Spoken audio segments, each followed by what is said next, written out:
Welcome to me ఇంటి నేస్తం Lavanya. Upcoming రివ్యూలోకి వెళ్ళిపోదాం. అమర్ బాగీని అరవింద్ బాయ్ని పట్టుకునే ప్రయత్నంలోనే తీసుకువచ్చాడనే విషయం రాథోడ్ ద్వారా బాగీ తెలుసుకుంటుంది కదా. ఇంకా అమర్ దగ్గరికి వెళ్ళి అమర్ వైపు కోపంగా చూస్తూ ఉంటుంది బాగీ. అమర్ ఏంటి అలా ఉన్నావు అని అడుగుతారు. నేను ఇలా ఉండకూడదా? మీ గురించి చాలా తప్పుగా అర్థం చేసుకున్నాను. నాకు ఇప్పుడే మీరంటే ఏంటో అర్థమైంది అని అంటుంది బాగీ. ఏంటి ఇలా మాట్లాడుతుంది? ఒకవేళ విషయం తెలిసిపోయిందా అని ఆలోచిస్తూ ఉంటాడనమాట అమర్. ఇది ఇలా ఉండగా ఆ అరవింద్ బాయ్ అయితే కరెక్ట్గా ఇక గన్ పట్టుకొని ఇంకా కరెక్ట్గా తన వైపు ఏం చేసేలోపు మనోహరి అడ్డొస్తుంది అరవింద్ బాయ్కి. ఏంటిది, ఎవరో ఒకరు అడ్డొస్తూనే ఉన్నారు అని ఇంకా గన్ పక్కకు పెట్టేస్తాడనమాట అరవింద్ బాయ్. ఇంకా వెంటనే దీది ఈ అడ్రస్ చెప్తాయి అని అడుగుతుంది మనోహరి. ఈ అడ్రస్ ఇదే అని అంటుంది బాగీ. ఓ ఇదేనా, ఓకే కాకపోతే ఇక్కడ అని చెప్పి చుట్టూ చూస్తూ ఉంటుంది. మీకు ఏం కావాలి అని అడుగుతాడనమాట ఇంకా అమర్.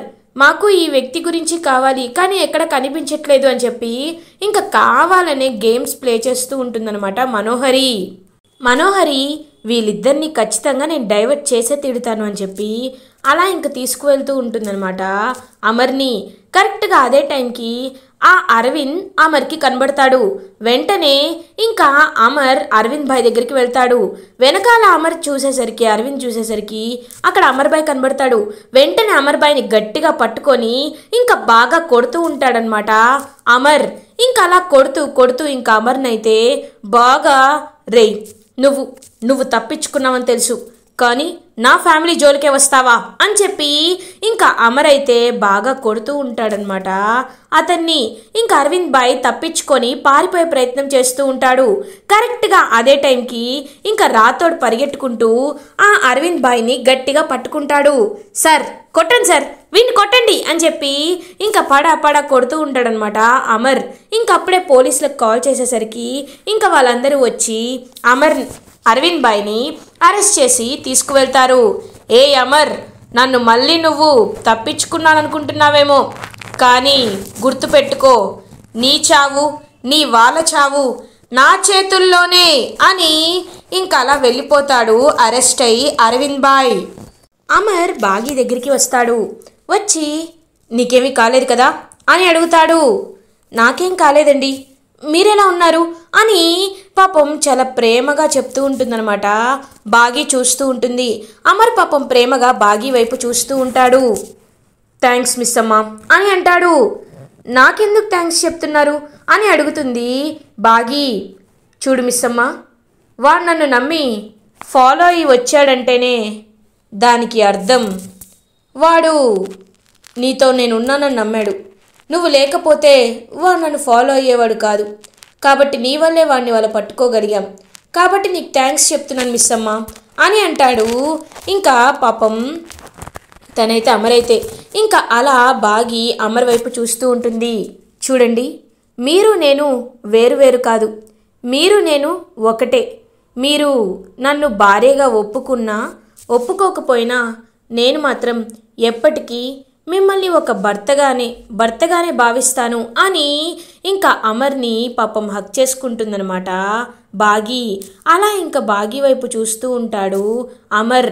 ఇదంతా దూరం నుండి చూస్తూ ఇంకా అరుంధతి ఫస్ట్ అయితే కొంచెం జెలస్గా ఫీల్ అయినా తర్వాత మాత్రం నేను ఎలాగో బ్రతికిలేను కాబట్టి తనైనా బాగా చూసుకుంటుందని అలా ఇంకా తన వైపు చూస్తూ ఉంటుందన్నమాట. వెంటనే అరుంధతి పక్కనే ఆ చిత్రగుప్త వచ్చి ప్రత్యక్షమవుతారు. గుప్తా గారు మీరిక్కడ అని అంటుంది. ఇంకా అరుంధతి, బాలిక నువ్వు మర్చిపోయావా అని అడుగుతాడనమాట చిత్రగుప్త. ఏ విషయం గుప్తా గారు అని అడుగుతుంది. అదేంటి బాలిక, నువ్వు రేపు పౌర్ణమి అనే విషయాన్ని మర్చిపోయావా?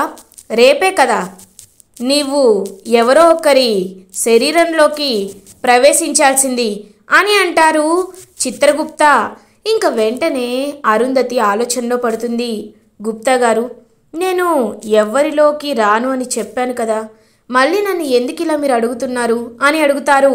మనసులో చిత్రగుప్త, బాలిక, నాకు తెలుసు నువ్వు ఎంతో మంచిదానివి, ఇతరుల మనసుని అర్థం చేసుకునేదానివి, అందరి మంచి కోరుకునేదానివి. నువ్వు ఈ భూమిపై ఉండే ఆఖరి పౌర్ణమి కాబట్టి నేను నీకు ఈ అవకాశాన్ని ఇస్తున్నాను అని మనసులో అనుకుంటారు చిత్రగుప్త. గుప్తా గారు, మిమ్మల్ని చూస్తుంటే ఏదో వింతగా ఎప్పుడు లేనట్టు కనబడుతున్నారు. గుప్తా గారు, మీ మనసులో ఏదో బాధ ఉంది కదా అని అడుగుతుంది. ఇంక పాపం అరుంధతి, లేదు బాలిక, నేనేమైనా మనిషినా నాకు భావోద్వేగాలు ఉండడానికి? అలా ఏమీ లేదు, నువ్వు పౌర్ణమి గురించి ఆలోచించు అని అక్కడి నుండి వెళ్ళిపోతారు చిత్రగుప్త. ఎలా అయినా ఆ మనోహరి నిజస్వరూపం ఆయనకి తెలిసేలా చేయాలి, నా తల్లిదండ్రులు ఎవరో నేను తెలుసుకునేలా చేయాలి, అన్ని ప్రశ్నలకి సమాధానాలు నేను తెలుసుకోవాలి, అంజు వాళ్ళ నాన్న అమ్మ కూడా ఎవరో నేను ఖచ్చితంగా తెలుసుకోవాలి, తెలుసుకునేలా ఏదో ఒకటి చెయ్యాలి. కానీ ఆ మనోహరి మాటలు గుర్తుకు వస్తుంటేనే నాకు చాలా భయంగా ఉంది. ఆ మనోహరి ఎవరికి ప్రమాదం తెచ్చిపెడుతున్నానని అనుక్షణం భయం వేస్తుంది.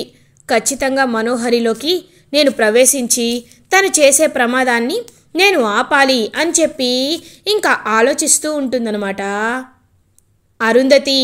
ఇది ఇలా ఉండగా అమర్ అండ్ బాగి ఇద్దరు ఇంటికి రీచ్ అవుతారు. మిస్సమ్మ నీకేం కాలేదు కదా అని అమర్ వాళ్ళ అమ్మా నాన్న బాగి దగ్గరికి వస్తారు.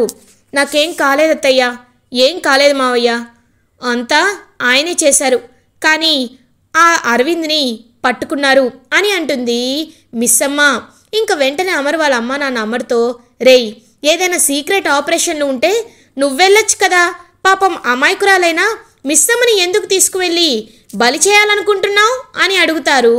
ఇంకా అమర్ వాళ్ళ నాన్నగారు, మావయ్య గారు, ఆయన్నేమీ అనద్దు, ఆయన ఏది చేసినా ఈ దేశం కోసం చేస్తారు, అలాంటి మనిషికి నేను భార్యనయ్యానంటేనే అది నా అదృష్టం, మీరు ఆయన్ని ఏమీ అనద్దు, ఒకవేళ ఇలాంటి ఏదైనా సందర్భంలో నా ప్రాణాలు పోయినా నేను దాన్ని ఆనందంగానే నా చావుని స్వీకరిస్తాను, ఒక ఆర్మీ వాళ్ళ భార్యగా ఈ దేశం కోసం చనిపోయినా నాకు ఎలాంటి బాధ లేదు అని చెప్పి పాపం అలా పైకి వెళ్తుందనమాట రూమ్లోకి. బాగి వైపు ఒక్కసారిగా అలా ప్రేమగా చూస్తూ ఉంటాడు అమర్. ఇంకా తన రూమ్లోకి వెళ్ళి బాగిని గుర్తు చేసుకుంటూ ఉంటాడనమాట అమర్. ఇవాళ మిస్సమ్మ చాలా కొత్తగా మాట్లాడింది, తన మాటల్లో నాపై ప్రేమ కనబడుతుంది, నేను ఎలా అయితే నా దేశం కోసం ప్రాణం ఇస్తానో తను కూడా అలా ప్రాణం ఇవ్వాలి అనే అనుకుంటుంది. నాకు తెలియకుండానే నేను తన్ని ప్రేమిస్తున్నానా అని ఒక్కసారిగా ఇంక తను చేసిన విషయాలన్నిటినీ గుర్తు చేసుకుంటూ ఉంటాడనమాట అమర్. ఒకటొకటిగా తన పిల్లల్ని ప్రేమించడం కానీ, ఇంకా తన్ని బాగా చూసుకోవడం కానీ, అన్ని విషయాలు తన్ని లైక్ అమ్ముని కాపాడడం కానీ, ఇవన్నీ విషయాలు గుర్తు చేసుకుంటూ అమర్ ఒక్కసారిగా రియలైజ్ అవుతాడు. ఇంకా అలా అరుంధతి ఫోటోని తీసుకొని అరుంధతి వైపు చూస్తూ ఉంటాడు. ఆరు, నువ్వే నా లోకం అనుకున్నాను, నువ్వే నా సర్వస్వం అనుకున్నాను, నువ్వు నా జీవితంలోకి వచ్చాక నాకు చిరునవ్వులు వచ్చాయి, నీ జీవితాన్ని వెలిగించానని నువ్వు అనుకున్నావు, నా జీవితంలో చీకటి తొలగించావని నేను అనుకుంటున్నాను. అలాంటి నువ్వు నన్ను వదిలి వెళ్ళిపోయిన తర్వాత నేను ఒంటరివాణ్ణి అయిపోయాను. కానీ నా జీవితంలోకి మళ్ళీ నీ చెల్లెలు బాగి వచ్చింది. బాగి తనకి తెలుసో తెలియకో నన్ను చాలా చాలా దగ్గరైపోయింది. నువ్వు ఎలా అయితే బిహేవ్ చేసేదానివో తను కూడా అలాగే బిహేవ్ చేస్తుంది. నేను అనుకోకుండానే అప్రయత్నంగానే మిస్సమ్మకి చాలా దగ్గరైపోతున్నాను. నాకు ఎందుకు ఇలా జరుగుతుందో నాకు అర్థం కావట్లేదు ఆరు అని ఇంక అరుంధతి ఫోటో చూసుకుంటూ మాట్లాడుతూ ఉంటాడు పాపం అమర్. ఇది ఇలా ఉండగా మార్నింగ్ అవుతుంది. పౌర్ణమి రోజు రానే వచ్చేస్తుంది. ఇంకా అమర్ అండ్ బాగి ఇద్దరు రెడీ అయ్యి కిందకి వస్తారు. అమ్మా, నాన్న, మీరు గుడికి వెళ్ళమని చెప్పారు కదా, గుడికి వెళ్ళి వస్తాం అని చెప్పి ఇంకా అమర్ బాగి ఇద్దరు గుడికి బయలుదేరుతారు. అరుంధతి వాళ్ళ వైపు చూస్తూ ఉంటుంది. నేను అన్ని రహస్యాలు తెలుసుకోవాలి అంటే, నా జీవితంలో ఉన్న అన్ని ప్రశ్నలకి సమాధానాలు తెలుసుకోవాలంటే ముందు నేను నా జీవితమైన నా పిల్లల్ని నేను కాపాడుకోవాలి, వాళ్ళకి ఏమీ జరగకుండా చూసుకోవాలి. అంటే నేను మనోహరిలోకి ప్రవేశించాలి అని ఫిక్స్ అవుతుందన్నమాట. అలా అరుంధతి మనోహరి కూడా రా, నువ్వు వస్తావనే నేను ఎదురు చూస్తున్నాను. అయినా నాకు కావాల్సింది కూడా అదే కదా. నువ్వు నాలోకి ప్రవేశించాక నీ కూతురు అంజు చేత్తోనే ఆ తాయెత్తు కట్టించుకుంటాను. అప్పుడు నువ్వు నాలో శాశ్వతంగా ఉండిపోతావు అని ఇంకా ఎదురు చూస్తూ ఉంటుంది మనోహరి. కరెక్ట్గా అప్పుడే ఇంకా అంజు అయితే అలా బయటికి వస్తుంది. అంజు ఒక్క నిమిషం, నీకు చెప్పాను కదా నాకు తాయెత్తు కట్టమని చెప్పి. నేను నీకు వచ్చి కిస్ చేసిన వెంటనే నువ్వు ఆ తాయెత్తు కట్టాలి, ఓకేనా అని చెప్పి అలా ఇంకా వెళ్ళిపోతుందనమాట మనోహరి. ఆంటీ అసలు ఈ తాయెత్తు అంటున్నారు, ఈ తాయెత్తులో ఏముంది అని ఆలోచిస్తూ ఉంటుంది అంజు. ఇంకా అరుంధతి ఖచ్చితంగా ఈ మను ఏదో ఒకటి చేస్తుంది కాబట్టి నేను తనలోకి ప్రవేశించాలి అని మను బాడీలోకి దూరుతుందనమాట. ఇంకా మనోహరి బాడీలోకి అలా అరుంధతి మనోహరి బాడీలోకి ప్రవేశించగానే మనోహరి ఒక్కసారిగా ఇంకా తన కరెంట్ మొత్తం ఒళ్ళంతా షాక్ కొట్టినట్టు అయిపోతుంది. ఇంకా అలా అరుంధతి మనోహరి బాడీలో చుట్టూ చూస్తూ ఉంటుంది. తన పిల్లలకి ఎక్కడ ఏం చేసిందా అని అలా ఇంకా ఫోన్లో మొత్తం వెతుకుతూ ఉంటుందన్నమాట. ఎవరికైనా ప్లాన్ చేస్తుందా అని అరుంధతి. కరెక్ట్గా అదే టైంకి తన దగ్గరికి అంజు వస్తుంది. ఇంకా అంజుని చూడగానే అరుంధతి, అంజు నువ్వు ఖచ్చితంగా నీ అమ్మా నాన్న నేను కనుక్కునే బాధ్యత నాది. ఖచ్చితంగా మీ అమ్మా నాన్న ఎవరో నేను తెలుసుకునేలా చేస్తాను అని చెప్పి అలా ఇంకా అంజు వైపు ప్రేమగా చూస్తూ రమ్మని సైగ చేస్తూ ఉంటుంది అరుంధతి. మనోహరి బాడీలో ఉన్న అరుంధతి, ఆంటీ ఇలా పిలుస్తున్నారంటే ఇప్పుడు వెళ్ళి తాయెత్తు కట్టాలి అని ఆ తాయెత్తుని అలా ఇంకా తీసుకొని తన దగ్గరికి వెళ్తూ ఉంటుంది అంజు. ఇంకా అదే టైంకి కరెక్ట్గా చిత్రగుప్త దూరం నుండి చూస్తూ ఉంటారు. ఇప్పుడు ఆ తాయెత్తు ఆ దుష్ట బాలికకి పిల్ల పిచ్చుక కట్టినచో పెద్ద అనర్థము జరుగును, ధూమ్తక అని చెప్పి ఒక పెద్ద గాలి అటువైపుగా వచ్చేలా చేసి అంజు చేతిలో ఉన్న తాయెత్తు అలా దూరంగా వెళ్ళి పడేసేటట్లు చేస్తారు చిత్రగుప్త. ఒక్కసారిగా అంజు అయ్యో తాయెత్తు అని చెప్పి ఇంకా పరిగెట్టుకుంటూ ఆ తాయెత్తు వెనకాల వెళ్తూ ఉంటుంది అంజు. ఇంకా అలా మనోహరికైతే ఆ తాయెత్తు కట్టే ఛాన్స్ మిస్ అయిపోతుంది అంజు. మనోహరి లోపల ఉన్న అరుంధతి ఆత్మ, మను నువ్వు ఇలా ఉంటే అస్సలు నువ్వు ఊరుకోను, అందుకే సాక్ష్యాలతో సహా ఆయన ముందు గుడికి తిరిగి వచ్చేలోపు నీ గురించి అన్ని నిజాలు నేను ఖచ్చితంగా చెప్తాను అని వెంటనే తన ఫోన్లో బాబ్జీకి ఫోన్ చేస్తుందన్నమాట. ఇంకా మనోహరి, హలో మేడం, ఏంటి మేడం ఇప్పుడు ఫోన్ చేశారు అని అడుగుతారు. నువ్వు త్వరగా ఇంటికి రా అని అంటారు. అదేంటి మేడం, మీరు ఎప్పుడు నన్ను ఇంటికి రమ్మని అడగరు కదా అని అంటాడనమాట. ఆ బాబ్జీ, చెప్తున్నాను కదా ఇంటికి రా అని అంటుంది. ఇంకా వెంటనే సరే మేడం అని చెప్పి అలా ఇంకా అమర్ వాళ్ళ ఇంటికి బయలుదేరుతాడు బాబ్జీ. ఇంకా తనకి తెలిసింది మొత్తం అన్నీ ఇంకా ఓపెన్ చేస్తూ ఒక్కొక్కటి చూస్తూ ఉంటుందన్నమాట మనోహరి లోపల ఉన్న అరుంధతి ఆత్మ. ఇది ఇలా ఉండగా అంజు ఆ తాయెత్తుని వెతుక్కుంటూ ఇంకా కరెక్ట్గా వెళ్ళి ఆగేసరికి అక్కడ రణ్వీర్ కనబడతాడు అంజుకి. పాపా, ఈ తాయెత్తు కోసమైనా వెతుకుతున్నావు, ఏంటిది అని అడుగుతారు. ఏమో తెలీదు అంకుల్, మనోహరి ఆంటీ ఈ తాయెత్తుని తనకు కట్టమని చెప్పింది, ఇదేమో గట్టిగా గాలి వచ్చి ఇక్కడి వరకు వచ్చింది. సరే థ్యాంక్స్ అంకుల్, నేను వెళ్ళి ఆంటీకి కట్టాలి అని అలా ఇంకా వెళ్తూ ఉంటుంది అంజు. ఇంకా అంజు వెళ్తూ ఒక్కసారిగా పడిపోతుంది. అయ్యో పాపా అని చెప్పి పాపం వెంటనే అంజుని వెళ్ళి పైకి లేపుతాడనమాట రణ్వీర్. సారీ పర్లేదు అంకుల్ అని చెప్పి అలా వెళ్ళబోతూ ఉంటే అంజు మెడలో ఉన్న దుర్గా లాకెట్ని చూస్తాడనమాట రణ్వీర్. ఒక్కసారిగా ఆ లాకెట్ చూసి షాక్ అయిపోతాడు రణ్వీర్. అలా ఇంకా షాక్లో ఉండిపోతాడనమాట రణ్వీర్. పాపా, ఈ ఈ లాకెట్ నీకెక్కడిది అని అడుగుతారు. అంకుల్, ఇది మొన్న మా డాడీ నాకు గిఫ్ట్గా ఇచ్చారు అని చెప్పి అలా ఇంకా వెళ్ళిపోతూ ఉంటుందన్నమాట అంజు. ఇంకా అంజుని చూసి ఒక్కసారిగా షాక్ అయిపోతాడనమాట. వెంటనే రణ్వీర్ తను ఎందుకు నా దుర్గాలా ఉందా అని నాకు అనుమానం వచ్చింది, కానీ ఇప్పుడు అర్థమైంది తను నిజంగా నా దుర్గానా. ఈ లాకెట్ నాకు బాగా తెలుసు, ఎక్కడ చేంజ్ అనుకుని నాకు తెలుసు. ఖచ్చితంగా అమర్ సార్ రాగానే అమర్ సార్కి విషయం అడగాలి అని చెప్పి అమర్ గురించి వెయిట్ చేస్తూ ఉంటాడు రణ్వీర్. ఇది ఇలా ఉండగా బాగి అండ్ అమర్ ఇద్దరు గుడికి వెళ్ళి ఇంకా అలా గుడి నుండి తిరిగి వస్తూ ఉంటారు. అప్పుడే అర్జెంట్ కాల్ రావడంతో రణ్వీర్ అక్కడి నుండి పక్కకి వెళ్ళిపోతాడు.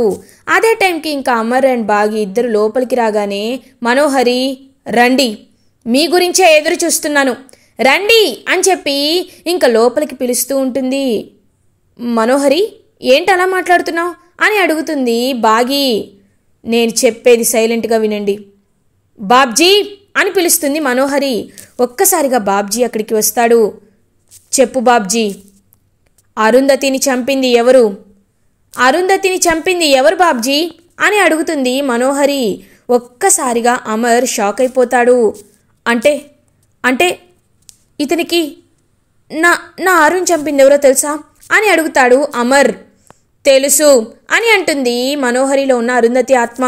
ఒక్కసారిగా ఇంకా అమర్ బాబ్జీ కాలర్ పట్టుకొని, రేయ్ నా ఆరుని నాకు లేకుండా చేస్తారా?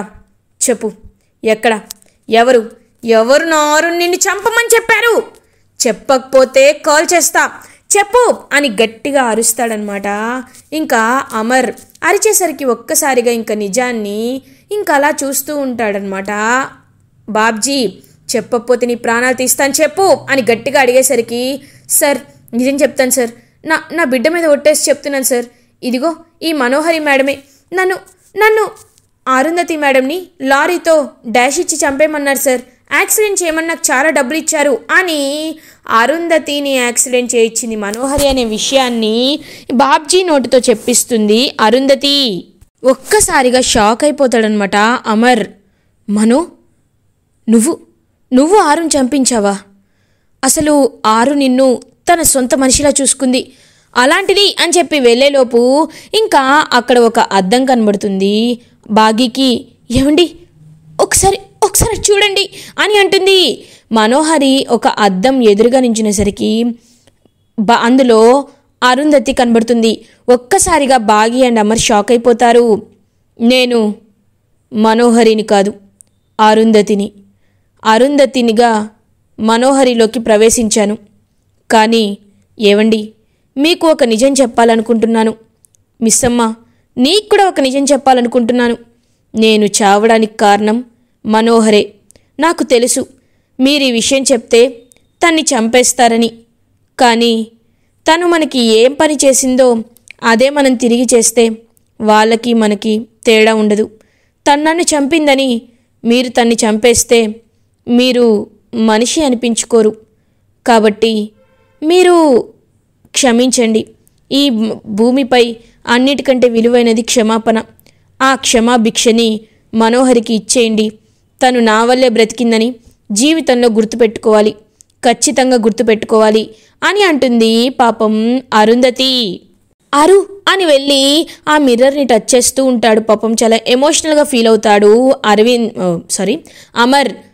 నాకు తెలుసండి, మీరు నన్ను మర్చిపోవడానికి చాలా ప్రయత్నిస్తున్నారు, కానీ మర్చిపోలేకపోతున్నారు.